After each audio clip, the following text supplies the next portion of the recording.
experience from, you know, what we've been through the last 5 years, because it's been a pretty interesting ride.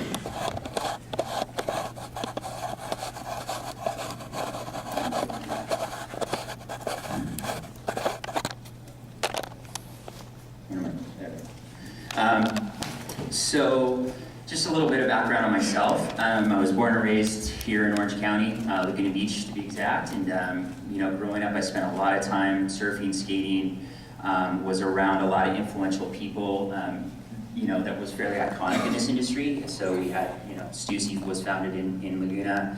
We had Gotcha Sportswear. We had a lot of the brain trust at Volcom, Quicksilver, and so on and so forth. So I had worked at local surf shops, and while I was working in those surf shops, I actually met a gentleman by the name of Michael Thompson. He might know. He actually founded a company by the name of Gotcha Sportswear, and so that was kind of my first foray into the world of fashion and brand, and that's kind of where I became fascinated with the intersection of the two. While I was in college, I spent my summers working at Gotcha at a time where they were experiencing some hyper growth, and it was a really, really exciting time. And so, you know, I always knew that that was going to be my calling when, you know, I had the opportunity to start my own brand. But my journey and kind of path took a different turn. I actually, after I graduated from school, this thing called the internet was taking off, and my folks sort of cut me off and said, you know what, you got to go get a job. You know, we've spent the last, you know, 4 years paying for you to get through school. It's now time for you to do your thing. So while my friends were going on surf trips to Indo, while, you know, they were backpacking around Europe, I actually moved to the Bay Area because I knew that the internet was going to be something pretty special, and I knew that there was going to be, you know, a lot of opportunity for the experience and passion that I had with brand, and then how do I apply that with a knowledge of technology. So I went up to move to San Francisco, which actually leads me into the next slide here. I moved to San Francisco. I didn't know anybody. I packed up my truck, drove up to the Bay Area. I actually had a family friend that was running a technology company up there, and I just said, I jumped in, said, hey, how can I help? And I was fortunate to spend the next 13 years up there working with some really bright minds, small companies like Google, Yahoo, etc. And I worked on all aspects of the business, and it was kind of here where I was able to kind of ground myself in, you know, aspects of business that apply to starting my own brand. So it was everything from fundraising. So I worked with a lot of startups, both on the fundraise side and then also actually pandering to venture capitalists and private investors. I worked on the sales side, I worked on the marketing side, and you know, it was a really interesting time to be in the Bay Area and to see what was going on there. And why is this relevant? It's relevant because it was, when I decided to start Rich or Poor, it was actually, I was married, I had a kid at the time, and the last thing my wife wanted me to do was to start my own company because of the challenges of, you know, that entrepreneurial journey. We didn't pay ourselves for a couple of years. But what this allowed me to do is my experience moving up to the Bay Area gave me that confidence that, you know, that I could make this happen if I had a vision and a dream. Let's see.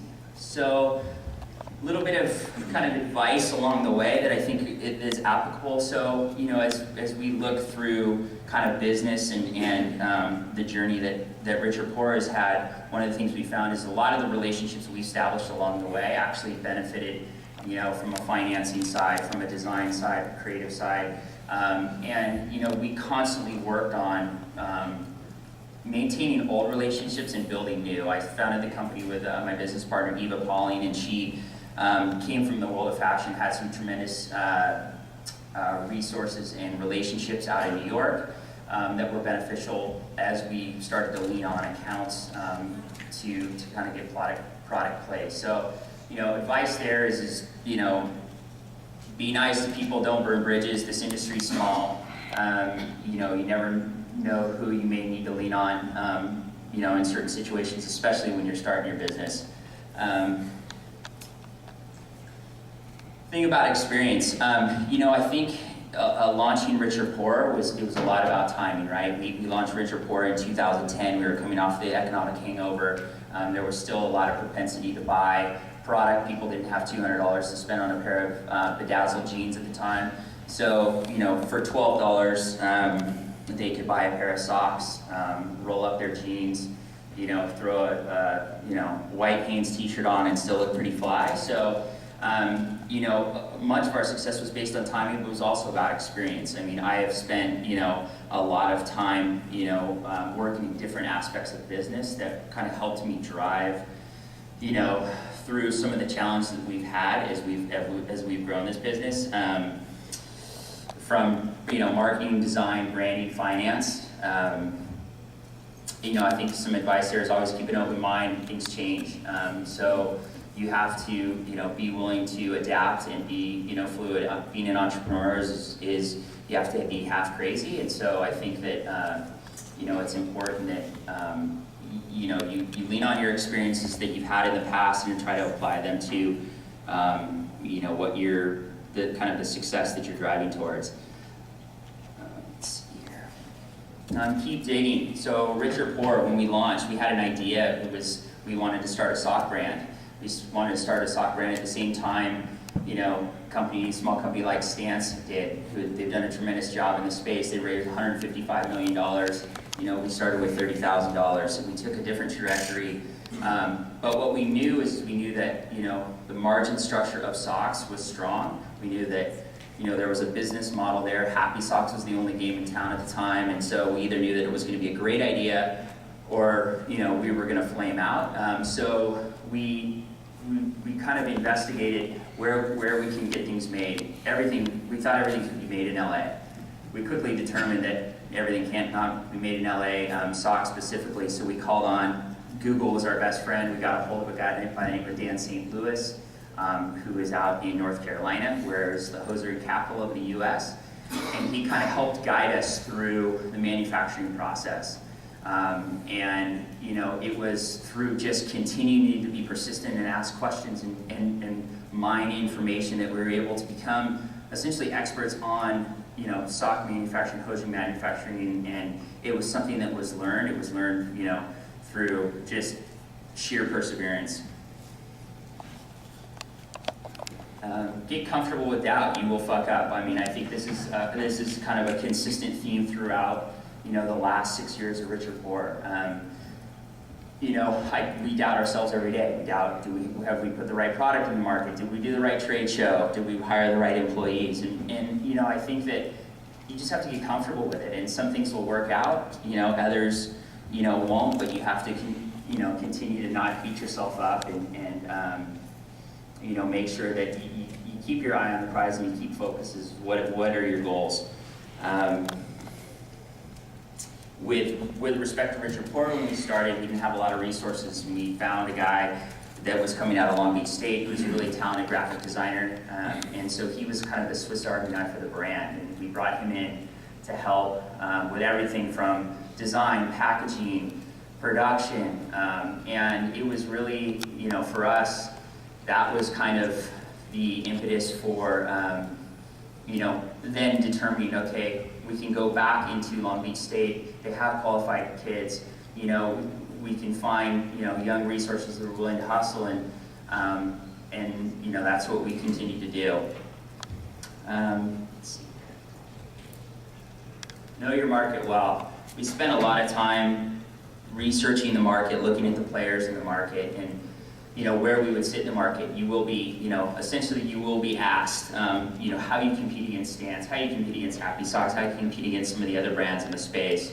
I think it's important to keep an eye on the competition, but don't obsess over it. I think that, you can get easily distracted if you have a vision. Stick with that vision and be passionate about that.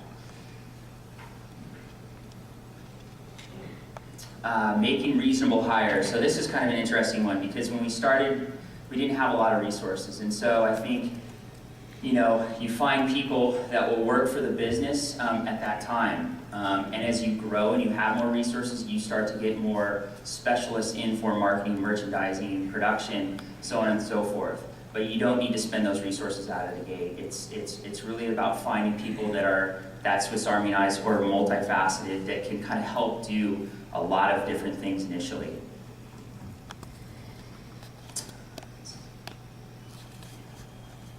So be patient, trust yourself.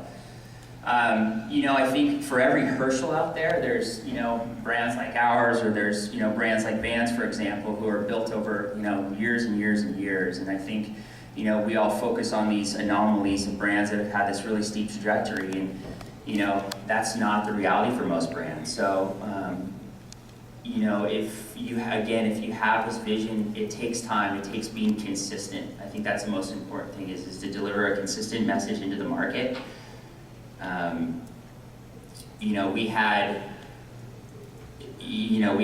I think one of the things that the mistake we made is right out of the gates, we had, Nordstrom's come to us and say, hey, we want to carry your product. Well, we weren't ready for that. We weren't ready to, our packaging wasn't ready. Our product wasn't ready, but we kind of jumped on that opportunity because we thought, gosh, Nordstrom's, everybody wants to work with them. And I think that was, certainly a mistake. We felt in our gut we weren't ready, and we should have stayed patient and played the long game. But that was a mistake we made, and we learned from it. And we've been back in Nordstrom since. And the second time around, we were more prepared. We had 80% sell through. We've been successful, and so I think that voice that we had, we should initially listen to, and I think that's an important thing to keep in mind.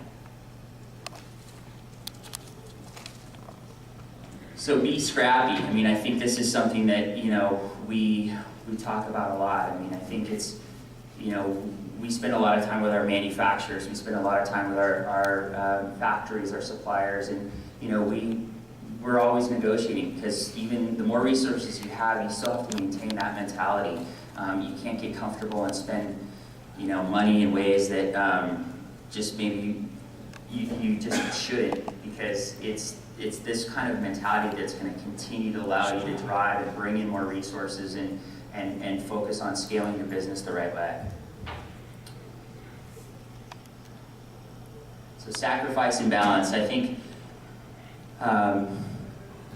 here we talk about like the sacrifice of work-life balance. We have an amazing team at Rich or Poor, and we try to, provide a culture there that is really conducive for, living, right? We don't want to grind people, burn people out. That's not our goal. We want people to come to work every day and be inspired and love what they do. From that, we see better product. We see, more success. So, we do things, we spend a lot of time in the water. We spend a lot of time, the girls spend a lot of time in Pilates. We're very flexible on our work hours, and hopefully that has led to, the success of the brand and the fact that people enjoy working at the Rich or Poor family. Choose partners wisely. I think the advice there is to don't do this alone. It's a really, isolating experience being an entrepreneur, and fortunately I had a really good partner to work with in this process. She, is more of an operator, where I was more the idea guy, and we knew where our strengths and weaknesses were, and we couldn't have done it without each other. And I think that's, if you have the opportunity to work with a partner, I think that certainly pick them wisely, because it's as it says here, it's harder to divorce than your spouse. But I think that we, having somebody to lean on in those dark times, because you go home and your spouse, boyfriend, girlfriend, whatever, they don't quite understand what you're doing. And only those that are in the trenches with you do. So it was, fortunately I had a good partner to work with. So be consistent. I think that if you look at a lot of brands in the space that have had success, it's just they have a vision, they stick to it, they continue to deliver good product into the marketing, good product into the market. Their messaging is on point. They, deliver, solid product across, social platforms, in store, how they communicate with their customers. And I think over time that message starts to resonate. We've been doing this for 6 years, and as Mark said earlier, we're just starting to hit a pretty steep trajectory as far as brand awareness. And so, this didn't happen overnight.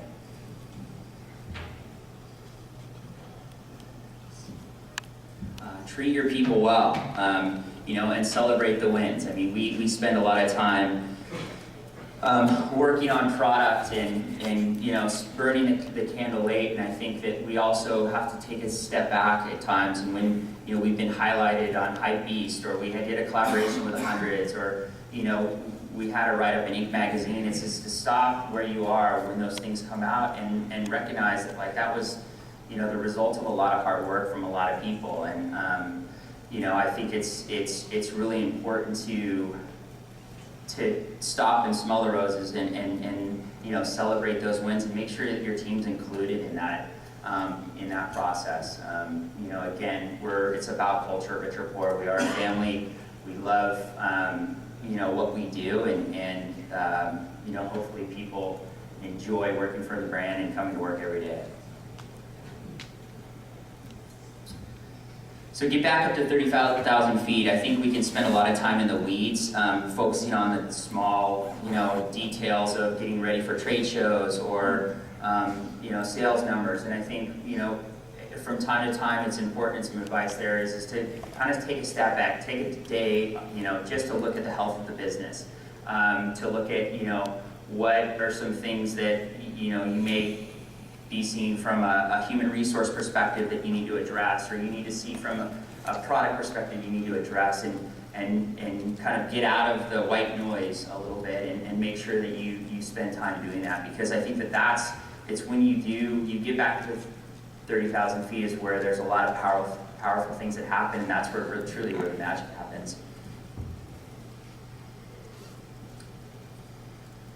So at Rich or Poor, we spent, let's see, the first couple of years we kicked the can. We invested about $30,000 in the business, and we realized, you know, at a point we needed to bring in an outside investor, and so we, you know, had some conversations. I had a relationship that I actually leaned on from about 10 years prior, and we brought a couple interesting guys into the business. A gentleman by the name of Patrick Carney, who's the drummer for the Black Keys. Another gentleman by the name of Ronnie Janender, who was the first money into LRG, was one of the 4 co-founders there. And you know, it was at that time, because of the fact that we kicked the can for as long as we did, we were able to have a much more like valuable conversation, engaging conversation about money. I mean, I think it's easy to take money early because it seems like the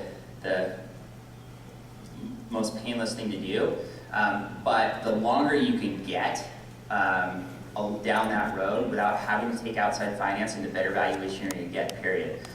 So when we then, you know, about a year ago, we were looking at the business and said, you know what, we really need to step on the gas. We think there's a really good opportunity. We've evolved past just being a sock brand. We're now this innerwear brand that offers, you know, socks, boxers, basic tees, and, you know, we've created this human, you know, or this emotional connection to the consumer, and people are talking about the brand. But as you grow, it obviously requires more resources. And so we went out to the market and started having conversations with different parties, and a lot of people were interested. And the second time around, because we had a good track record of, you know, taking that initial capital and then rolling that into growth of a business, and we're able to show those numbers and that growth, the conversation was a lot easier. And so, you know, we were fortunate to bring on a partner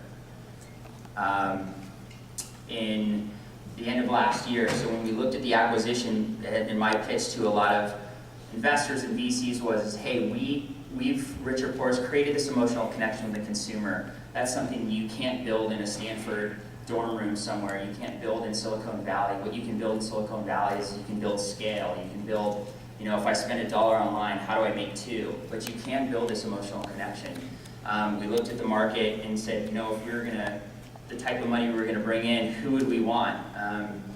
And we want a strategic investor that knew and understood the direct-to-consumer business. That, you know, we as a company think in terms of hundreds of wholesalers. People online think in terms of tens of millions of people. So, customers or companies think in terms of tens of millions of consumers. So the scale magnitude is much different. And we were fortunate to be led to a gentleman by the name of Roger Hardy, who previously had started a company with $5,000 on a credit card that he sold for $850 million. He then launched a company called Shoe.me, which was basically the Zappos of Canada. And then it's now Shoes.com. It's a 3-year-old business, about $400 or $500 million. You know, he looked at our business and said, you know what, we're selling shoes online. You know, we love what you guys are doing. We obviously understand this scale. Would you guys be interested in partnering up? And as we kind of went through this process, we had a lot of talks about, you know, the retail landscape, where the consumer was headed, and we felt like this was a really good fit for us. So we ended up being acquired by Shoes.com in December of 2015, and it's been a really, you know, 6 months since the acquisition, but it's been a really successful relationship thus far with a lot of exciting things happening. You know, what is the acquisition given Richard for? It's given us the ability to iterate faster. It's more resources. I mean, we live in a responsive world right now. You've got, you know, companies like Zara and H&M. They're getting product to market in, you know, 6 to 8 weeks. That's what the consumer's demanding. So, you know, to give you an example of what we've done is we decided we wanted to launch t-shirts, men's t-shirts, you know, at holiday last year. And we quickly were able to put resources behind that, get it to market for holiday. It's now become 30% of my business on 5 SKUs. And we've just recently launched a women's line too. So we're not to say we're not working on a seasonal model, we are, but we're also introducing product into the market very quickly. We're able to use, you know, data from Shoes.com to understand what is working, what is not, and then that will inform our design process, and then we bring it into the wholesale channel. So, you know, that's something that prior to an acquisition, prior to having those kinds of resources, we never would have been able to do. And I think in this world today, you know, it's important that you think in terms of speed. And I think, you know, the last just bit of information is that one of our brand tenets is, you know, 2 of our brand tenets. One is elevate every day, which explains the why. Why do we do what we do? We do what we do because we build really great quality product that, you know, we hope creates the emotional connection to where if you feel good, you are good. You put on a t-shirt, you put on our box, you put on our socks. It's that body armor that allows you to go out and face the day. And, you know, so that's the why we do it. Honest hustle is kind of our mantra about the process of, you know, how everybody goes out about their day. What is that mindset that they take, you know, when they wake up in the morning, and whether they're, you know, driving school buses or they're running their own businesses, it's still about the fact that life is a hustle. Nothing comes easy, and you know, we all need to lock arms together and figure this thing out. So I appreciate it. Thanks for your time. If you have any questions, my email address is tim@richard-poor.com. I'm happy to answer them, and feel free to come by our booth over there and grab a pair of socks if you're around. For free.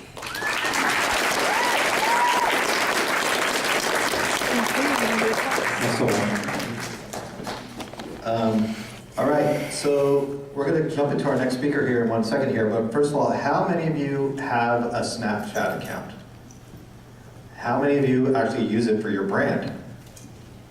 Okay, only about a quarter of you. Okay, so we're gonna jump into that because, as a lot of you know, Snapchat is becoming a very important tool. A lot of brands that are on the show floor, like the Hundreds and others like them, are really utilizing it and creating some incredible stories. So what we're gonna do is we're gonna have our next speaker. She is here, right? There she is, in fact, okay. So Lauren oversees social media for Tilly's, which is, as you know, one of the big retailers out there. And she's done an incredible job on showcasing the story about Tilly's, a lot of the brands that they work with. And so she's going to talk about the best practices for you to utilize it. So with that, I'd like to introduce Lauren.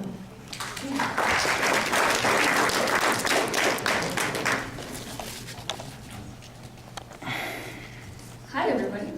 So, as you said, my name is Lauren Feldon, and I work with Tilly's as a social media coordinator.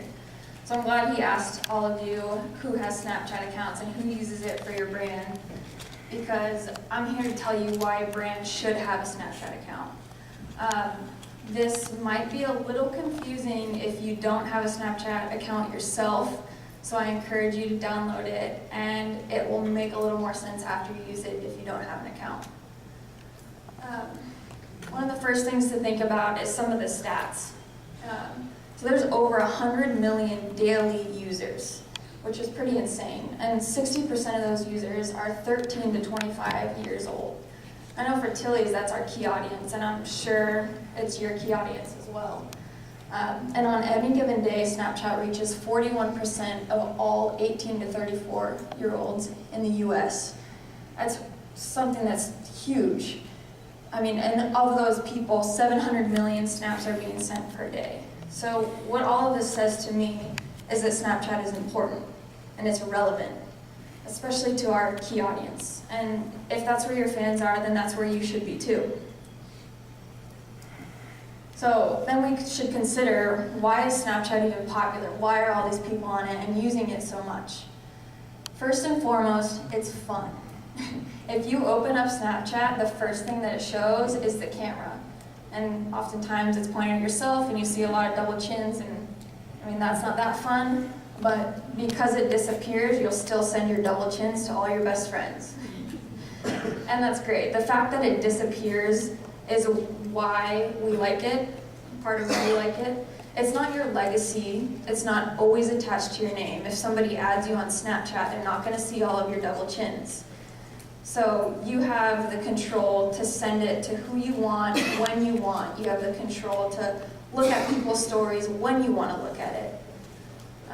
And going off of that, it's all live. So you know, if you get a Snapchat, it's happening right then. You can't upload it later. You can't save it for the future. It's happening right then, within 24 hours of you seeing it. And besides that, Snapchat is constantly updating. So for those of you who use it, you most likely use the selfie face filters. I know I do. So they have a few key ones that they always give you, like a dog face or a cute little flower crown. But every so often they're updating those face filters, and you don't want to miss it. But they're constantly giving you a reason to go onto the app and see what they're doing. They're always updating it. And what all of that says to me is that Snapchat is there to be fun. It's there to be entertaining, and it's there to give the users the choice. So if you're a brand on there, you want to make sure that you're catering to the main reason that the app is popular. So some of my favorite snappers have helped show why Snapchat is popular. All of the people that I'm going to show you next have a reason why I really enjoy them. And if you don't have a Snapchat, I highly encourage you to write them down, use screen names down, get a Snapchat, and follow them later. One of the first guys that I'd like to talk about is Sean Burris. And he actually originated in this industry, which I think is pretty cool, as a sales rep. And then he went and got a further degree in marketing, and now he makes his entire career off of Snapchat. He also has a YouTube as well, but he has partnered with brands like PepsiCo and Disney and done entire campaigns with them, which, I mean, that's pretty insane. He's just a really good artist at the end of the day, and he's personable. So you see his newborn daughter, you see his wife, and he doesn't hide anything. Next would be GQ magazine. I enjoy GQ because they're very culturally relevant, and it's just natural and simple the way that they use Snapchat. So they've done stories like taking a new flavor of Ben & Jerry's around to the office and having everybody sample it and hear what their thoughts are. They've had A$AP Rocky take us to a fashion show and show us the access that he gets at a fashion show. They've asked us who we think is going to win the NBA Finals. It's really simple, really easy, and it doesn't always go back to subscribe to our magazine. It's just, hey, what do you think? What are you doing? Here's what we're doing. Next is a guy that goes by the name of GeoSnap, and he creates these amazing artworks with random people on the street. Most of these people down here don't even know that he's taking their picture, but he turns them into random works of art. It's just another way that you can use creativity on Snapchat. Next is the NBA, MLB, and MLS. I think that we all have a lot to learn from sports on social. If you're not following sports, they're a great example of how to keep up with trends. And even if you're not a big sports fan, they're just a great example, especially if you follow the sport, because they're always following what's happening. They're using their access to athletes, and they started this thing like when they have athletes and they have them sign the screen, it's like a new digital form of a signature. I mean, hey, everything's digital now. So they're just really good at taking advantage of the access that they have and treating it almost like a news platform where they're constantly updating the scores of the game and letting you know what athletes are doing in spring training and all that good stuff. Next is Taco Bell. They're without a doubt one of my favorites. They find a way to make a taco interesting. They're just really, really, really good at storytelling. Every single story that every single snap that they tell is a story. It always has a beginning, a middle, and an end, even if it's just debuting a new burrito or a new flavor of freeze. They take you in and they capture you, they give you a reason to want to buy it, and they're funny. Next is the White House, which may just be a personal thing, but here's our president, and I get to know what he does almost every single day, which is pretty cool. Like, that's stuff that you don't normally see. So they're a great example of why content that isn't accessible to everybody is a great idea to utilize. I get to see the president's dogs where he's traveling. I watched him touch down on his helicopter in front of Yosemite. It's awesome. They just follow his daily life. Last but not least is a music group called Us the Duo. I don't really even listen to their music. It's a husband and wife. But I just really enjoy them as people. They're really funny, they're really personable, and they're not afraid to make fools of themselves. So if you follow them, you see them just joking around after all their shows and where they're traveling, what they're eating, and just interacting with each other.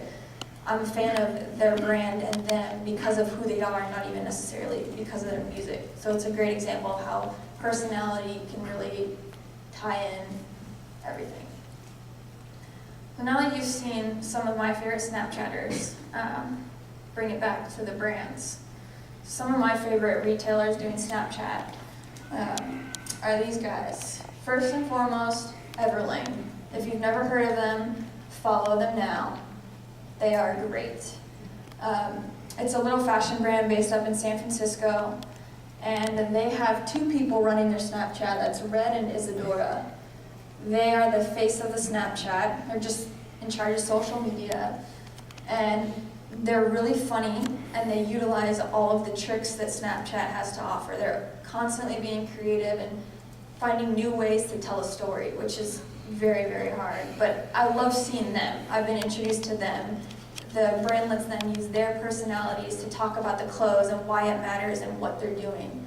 They even have this thing called Transparency Tuesday, where every Tuesday they ask for feedback. What are everyone's questions? What do they want to know? So whether it's cultural information about just their office space, or where a sweater was made, or how to wear their newest shoe, they answer all of the questions, and there's no boundaries. You feel like you know their entire office and you know everyone who works there. Next is Warby Parker. Warby Parker is pretty on tune with all things social, and I really like their Snapchat because they're good at branding. All of their stories look the same in a good way. It all has a cohesive look and a cohesive voice, and it adds to how I think of the brand. But even if their stories aren't long, they constantly find a way to talk about things and to have a story. So even what they're doing on National Sunglasses Day, or behind the scenes of a photo shoot, or even introducing us to people that work at the company, they're just good at telling a story, keeping it simple, and keeping us entertained. Next is Birchbox.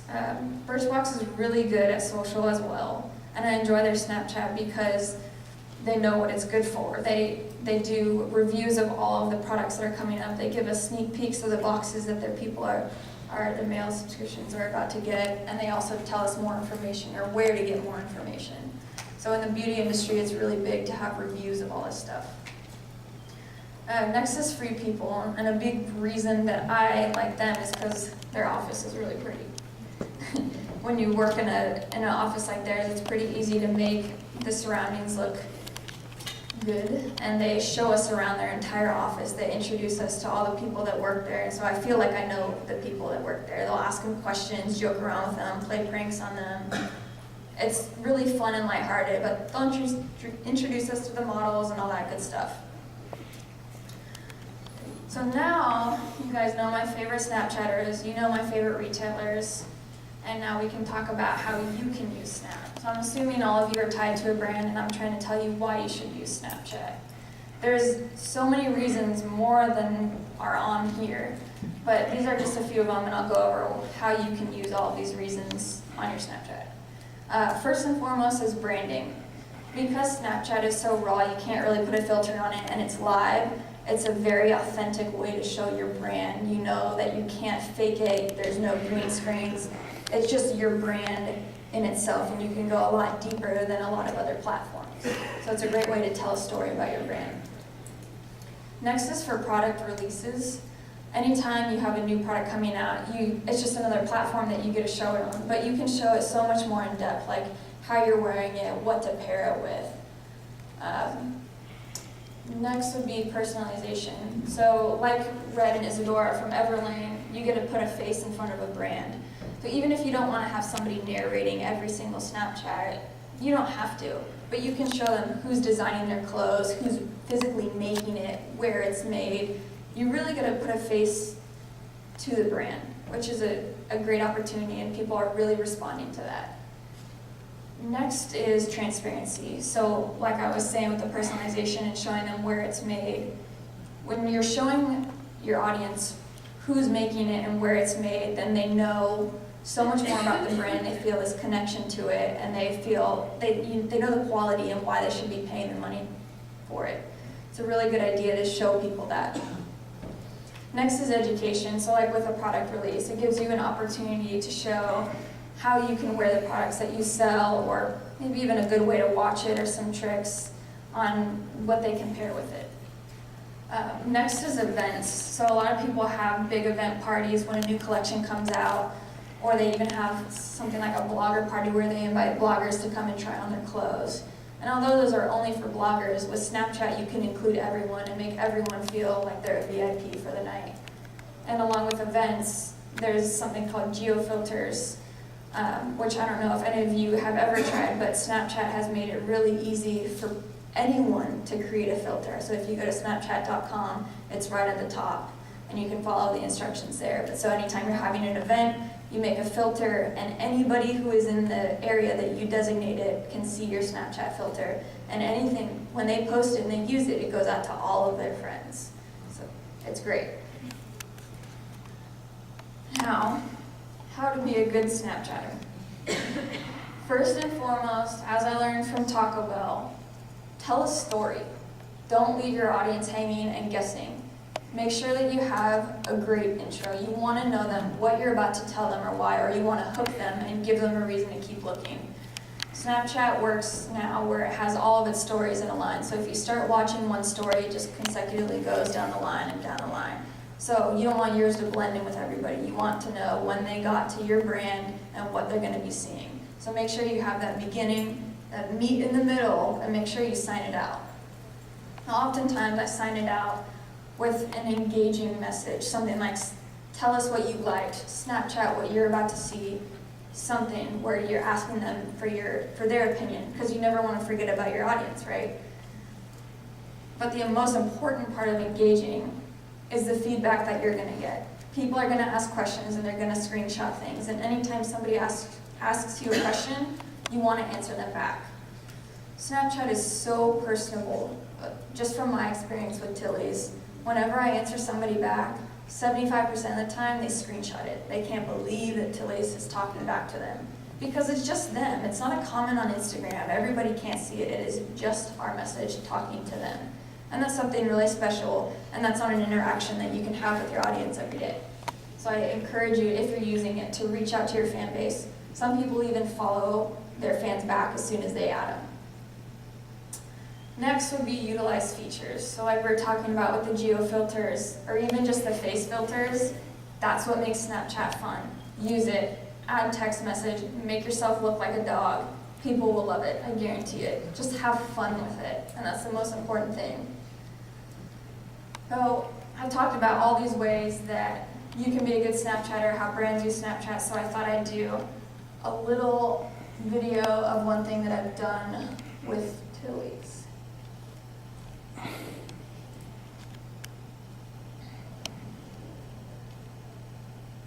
You'll notice that it's really quick and there's no sound, but most people listen to Snapchat without sound. And anything that they want to keep, they end up Snapchatting or screenshotting. So all of these outfits, it's insane how many screenshots they get, and then they keep them on their phones for ideas later. So this was just an example of what people should pack for spring break.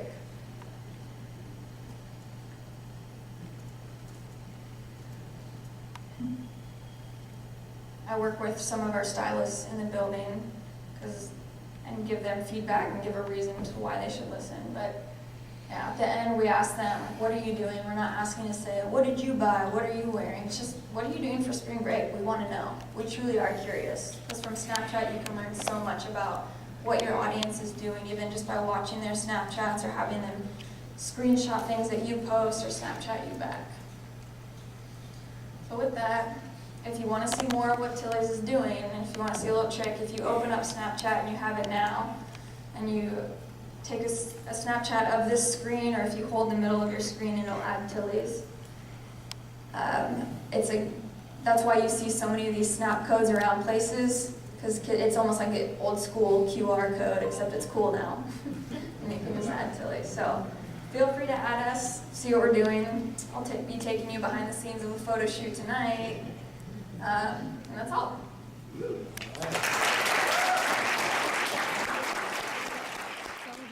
So I'm going to show you a quick little video. How many of you have apparel companies that your brand? Okay, a lot of you, I'm assuming you're doing printing and things like that. So one of our partners, Melmark, we made a video with them and they talk about the entire process, and it's going to be a short little video for you to watch.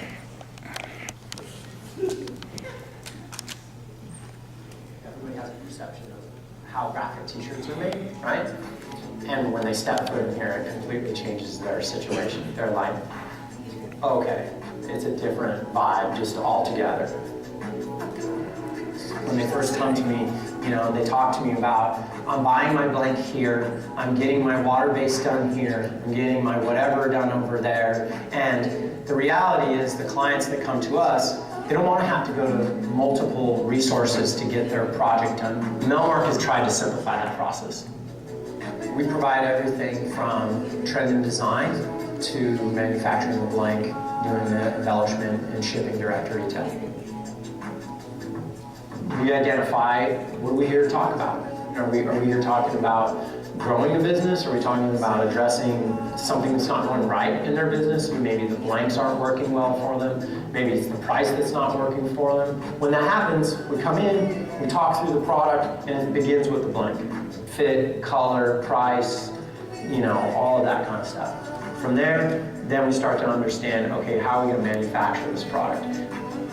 Everybody does a hybrid. They might be a screen printer that also can buy t-shirts. They might be a full package house that knows how to do paint tags. And I think our organization allows the brand to focus on what they do best, which is curate their brand. From there, we take care of the rest. This is kind of where the magic starts, as it pertains to executing your artwork. It comes into this department. We manage all the separations. So taking your art and making it print ready. We do all of our own film output. This is actually taking the image that's been designed graphically. We've separated it into film, that then this film is used to be exposed on the actual screens themselves. So if you take the idea of a screen door, if you look at that screen, it's very wide. So if you were to push ink through that, you're dispensing a lot of ink. There's different meshes, and the tighter the weave, the less ink that's pushing through. We have lots of different types of screen mesh. There's 340 and 360. That's the actual dimension between the holes that the actual mesh is creating. One of the biggest challenges is matching color. We actually have what's called a dispensing machine. It's basically like going to Home Depot. You punch in the Pantone number, and it's an exact match. Having the right amount of ink at the right color, it helps cost, and it helps quality consistency, where if you're looking for that red 187, man, it's going to be the same 187 on every single time.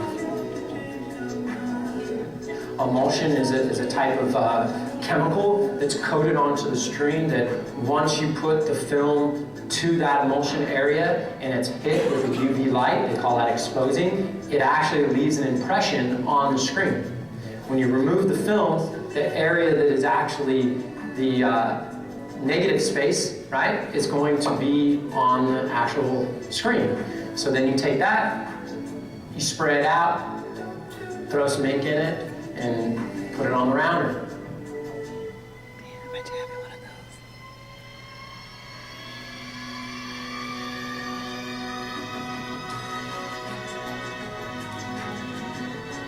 Quality is, continuous quality. It starts from the beginning when you set that standard all the way through.